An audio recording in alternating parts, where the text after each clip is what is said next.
briefing on Substitute House Bill 1044 with Ms. Mulvihill. Good evening, Chair and members of the committee. For the record, I'm Megan Mulvihill, staff to the College and Workforce Development Committee.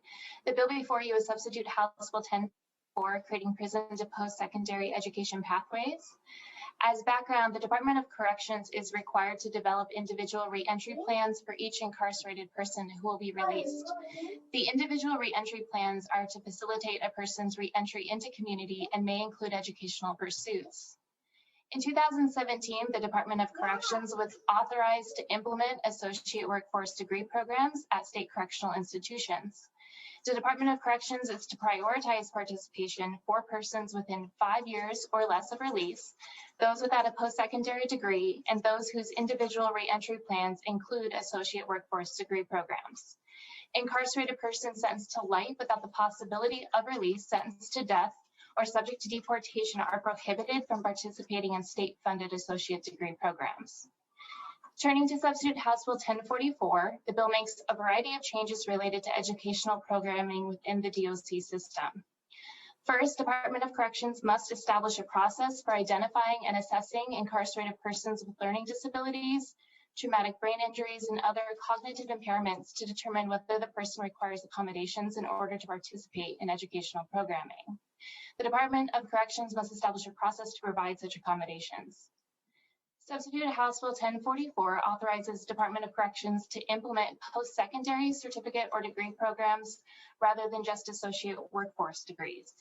In addition, priority consideration may be given to incarcerated persons within 10 years or less of release rather than 5 years. Those persons sentenced to life without the possibility of release, sentenced to death, or subject to deportation may participate in post-secondary education degree programs if that program is paid for by a third party.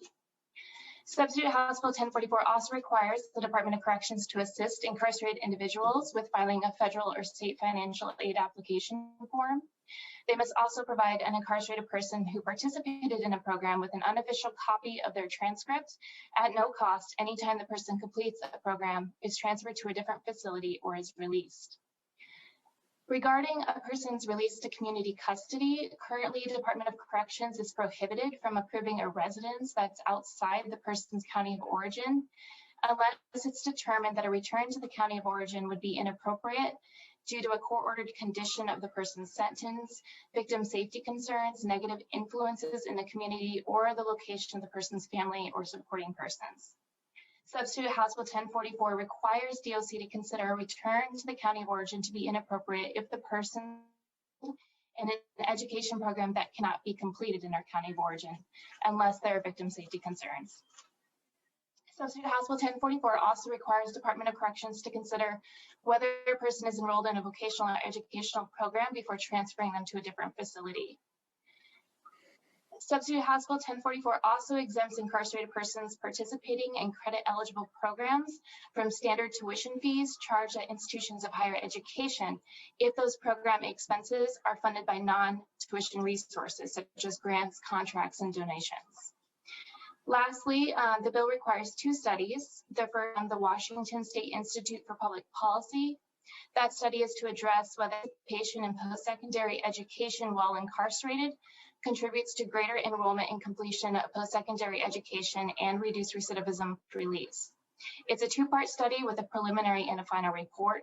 The final report is due October 1st, 2027.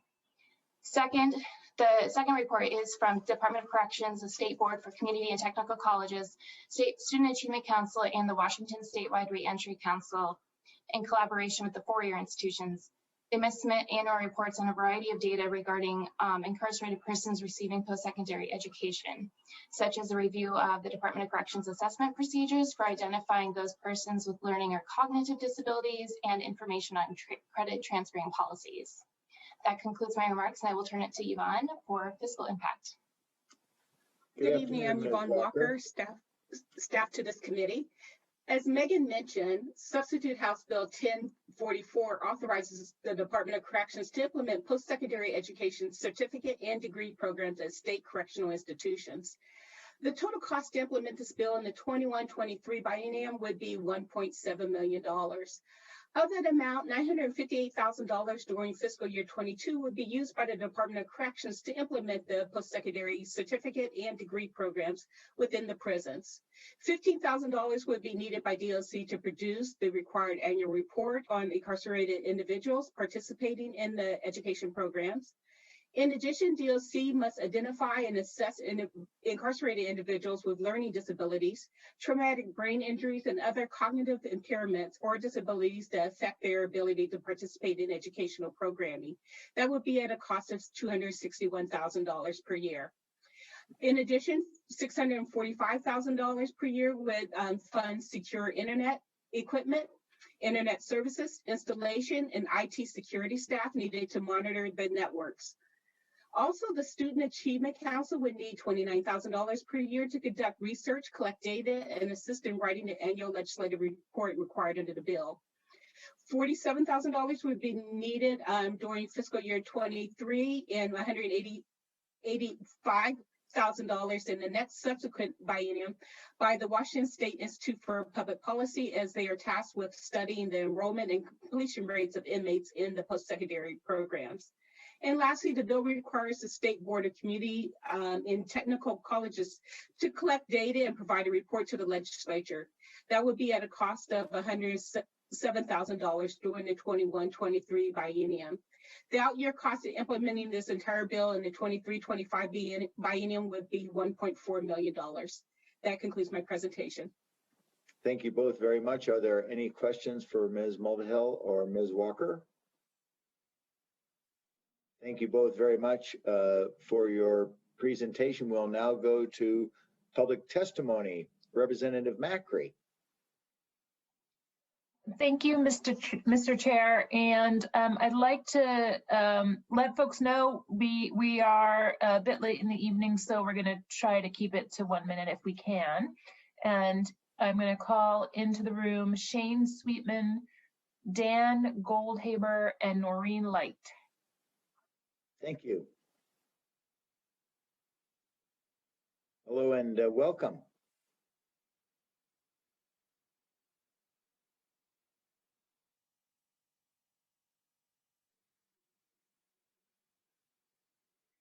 And Shane, if you're in, you can begin.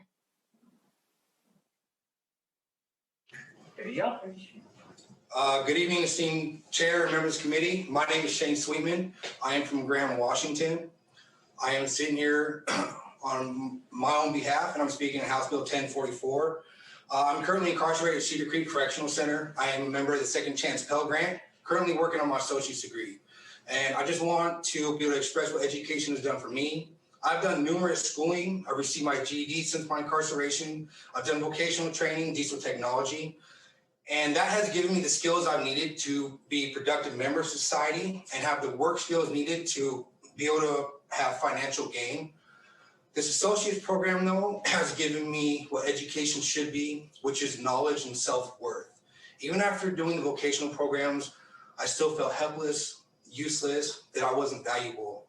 This chance has been awarded to me with the Second Chance Pell, and going into the associate's program has allowed me to realize that myself is valuable and that I am worth something. And most people that are incarcerated, we all have that hole in us, and we all feel that we're not valuable and that we're not going to make it out there.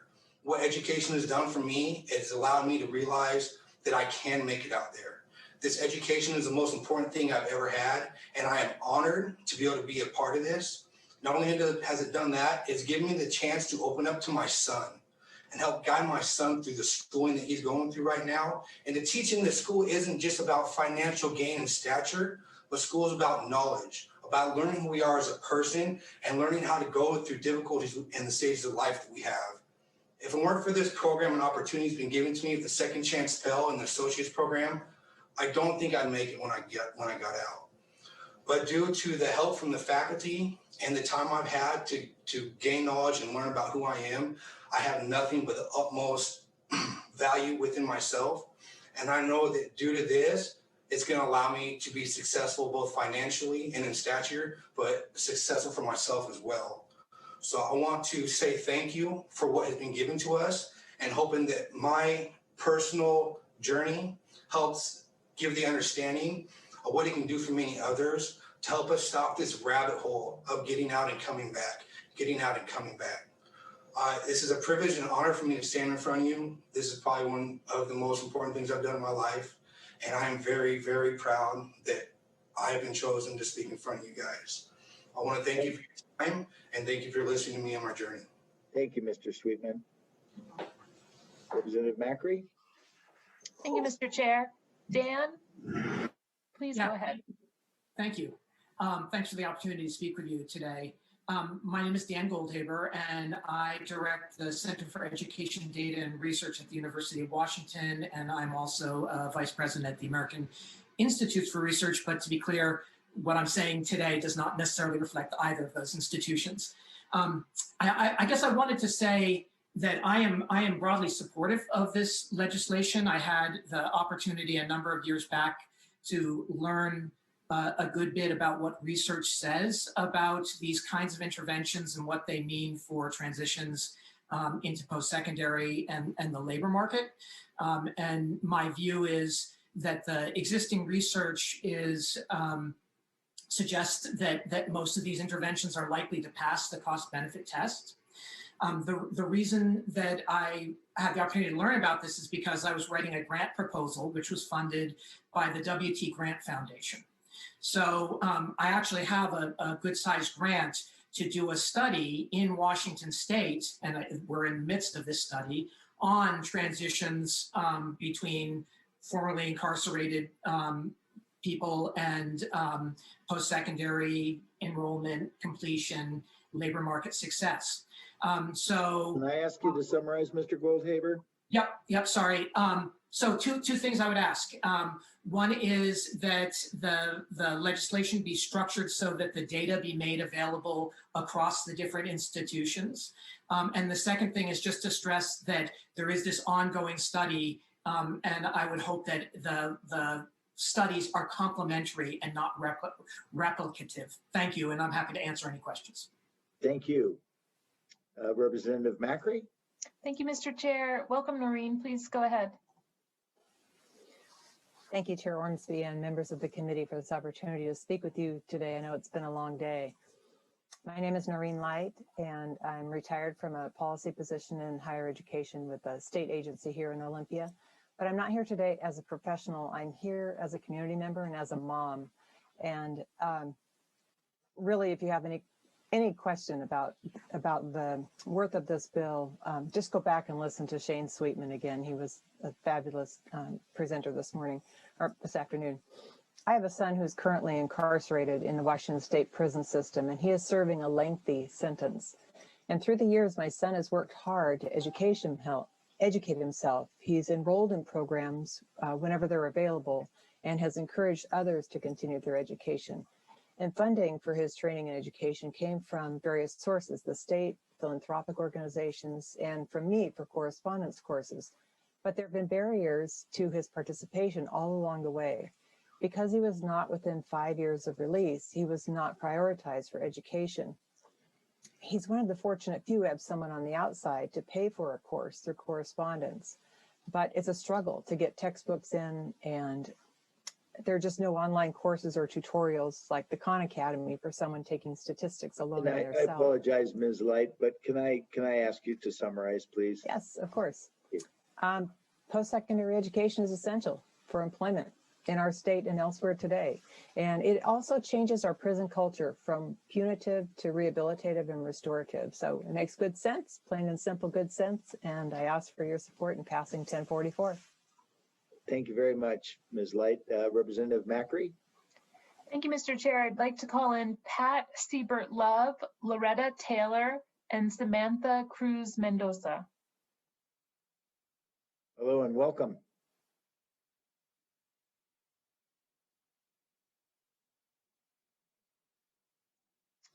Welcome, Pat. You can begin.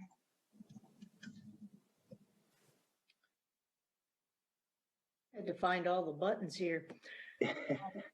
Good evening. For the record, I'm Pat Seibert Love from the State Board for Community and Technical Colleges, and I am the Policy Associate for Corrections Education. In addition, I'm also a member of the statewide Reentry Council. Good evening, Chairman Ordsby, and I appreciate Representative Levitz and Simons for supporting a House bill and the Appropriations Committee members for the opportunity to testify in support of Substitute House Bill 1044, Prison Post-Secondary Education Pathways on behalf of justice-involved individuals. We'd like to express our support and with our partnership with the Department of Corrections, both in our efforts now to increase post-secondary education for our students. Providing access to disability services is a wonderful addition, and appreciate the ability to provide evidence-based data to verify the success of access to post-secondary education. Primary factor leading to recidivism is a lack of family living wages. Employment, number one influencer on employment is education. There's incredible opportunities for employment for students who are achieving academic degrees. Not every student is built to have a career in a vocational arena. The ability for academic and vocational opportunities is tremendous. We deliver high quality college accredited programs that focus on high wage, high demand. Can I ask you to summarize, please? Yes, sir. With the ability to lead to sustainable living wages. This provides for healthier families, communities, reduces recidivism, and closes one prison at a time. We think it's the right thing to do, and very much hope that you support our ability to offer post-secondary education. Thank you for your time. Thank you very much. Representative Macri? Thank you, Mr. Chair. Lora Taylor, please go ahead. Good afternoon, Chair Ormsby and members of the committee. For the record, my name is Lora Taylor. I'm the Education Services Administrator for the Department of Corrections. While supportive of this opportunity to improve education services within our prisons, we are concerned that in order to fully implement the vision of this bill, the agency would need resources that are not described in the bill. These include expanding technological supports in the form of ongoing support for a statewide student service network, which expands on a recent secure internet pilot, as well as staffing for educational disability support services. We know that this impacts our population positively, impacts the prison culture, and helps to make our prisons safer for both the incarcerated and for staff. We are pleased to see that education resources are included in the governor's budget, and hope that between the efforts in this bill and those listed in the budget, we can increase opportunities for our incarcerated population and improve the services delivered in our corrections education programs. Thank you for your time today. Thank you, Ms. Taylor. Appreciate it. Representative Macri? Thank you. Samantha, welcome. Please go ahead. Hello.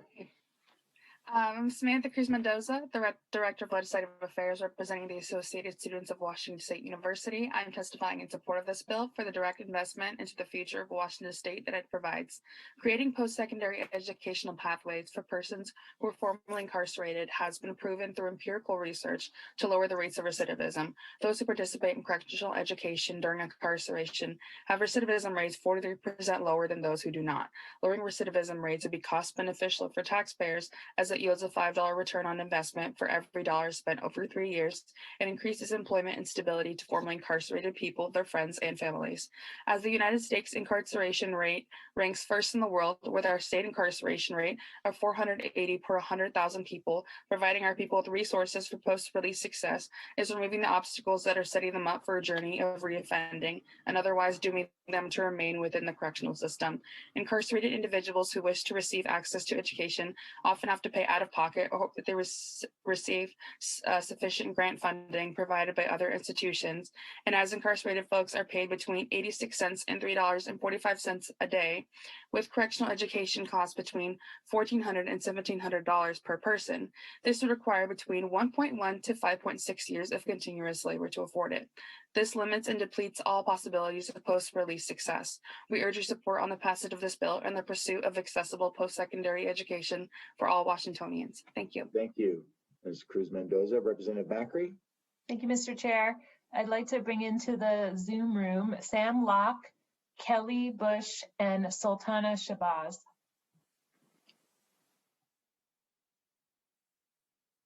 Hello and welcome.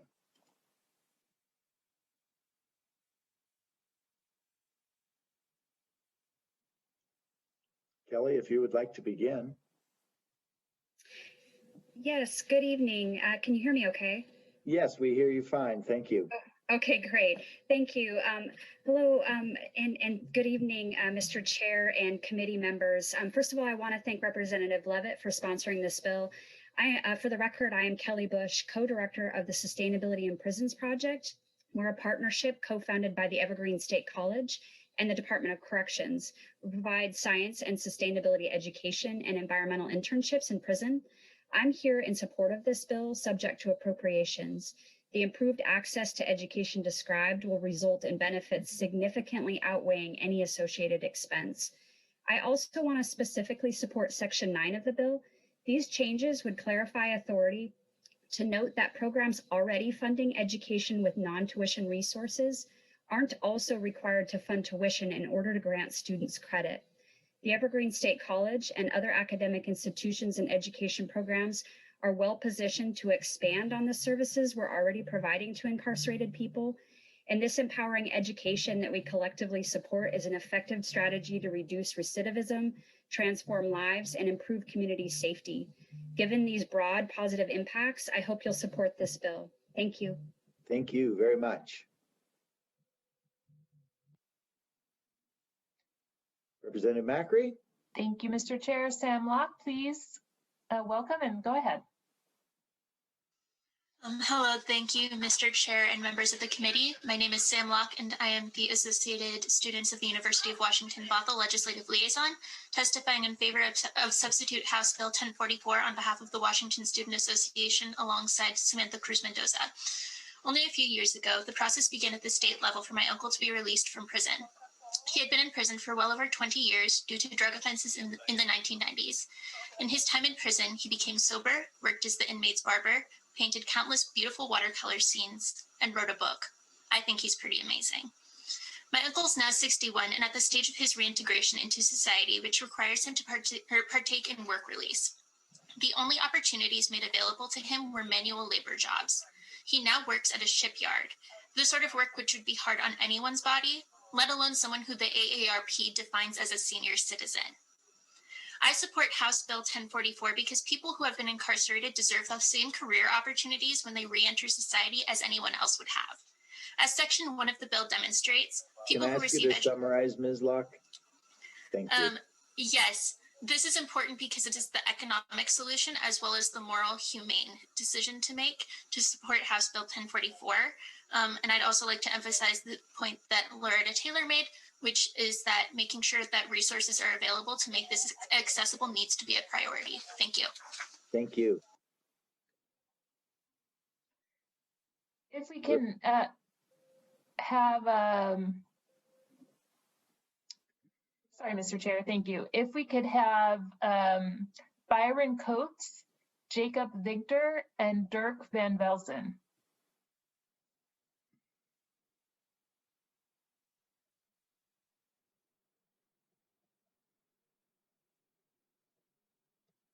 Hello and welcome. Please proceed when you're ready.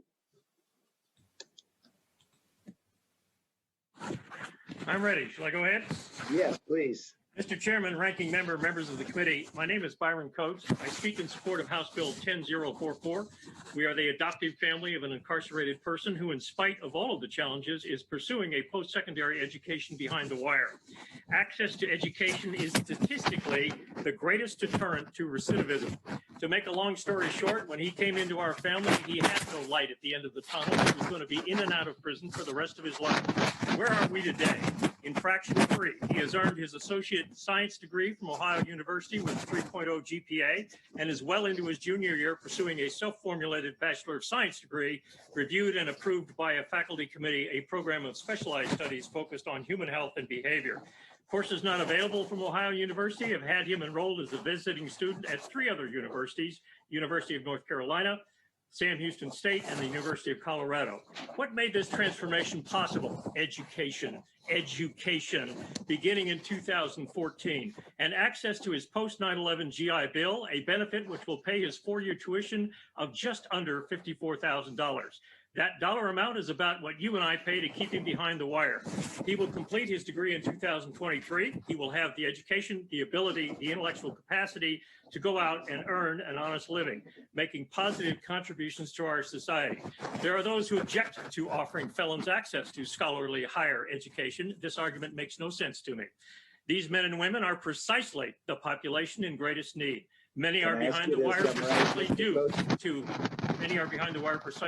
to a lack of education. Quote, "It's not where we have been, it's where we are going," unquote. Thank you, sir. Representative Macri? Thank you, Mr. Chair. Jacob, Vigdor, please go ahead. Thank you. Chair Ormsby, members of the committee, I appreciate the opportunity to testify today. My name's Jake Vigdor, and I'm UW's elected faculty legislative representative, speaking today for my 4,500 colleagues in continued support of HB 1044. The purpose of Washington's Department of Corrections is written into its name: to help people chart a new course for their lives. My colleagues and I have the same purpose: to transform lives. If HB 1044 helps even a few individuals find their way to one of our campuses, we'll jump at the opportunity to help them chart the path from there. Studies have documented the completion of a degree program significantly reduces the chance that a released prisoner will be convicted of another crime. Studies also show, however, that the path to completing a degree is beset with obstacles. HB 1044 stands to benefit all Washingtonians by removing some of the obstacles inmates face.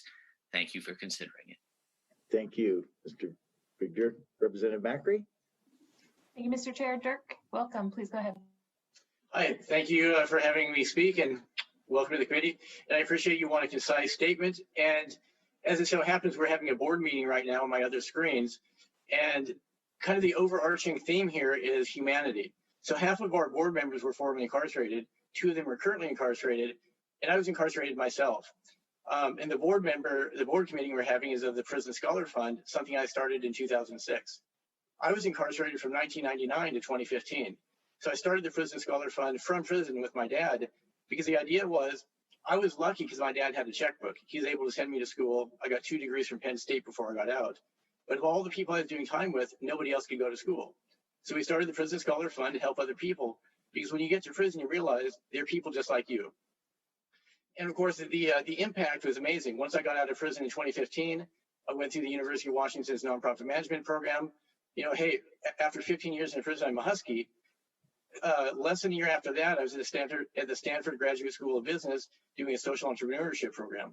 So really, you know, none of that would have happened without education, and none of that would have happened without my dad's checkbook. So not everyone has the family support to make this happen, but we can make that happen here today. So by opening the opportunities, you know, just watch out what people can do. Thank you for your time. Thank you, Mr. van Velzen. Representative Macri? Thank you, Mr. Chair. It appears that concludes all the testifiers we have for this evening on this bill. Okay, thank you so much. That will conclude the public testimony and the public hearing on Substitute House Bill 1044. We will now go to a staff briefing on Substitute House Bill 1061. I believe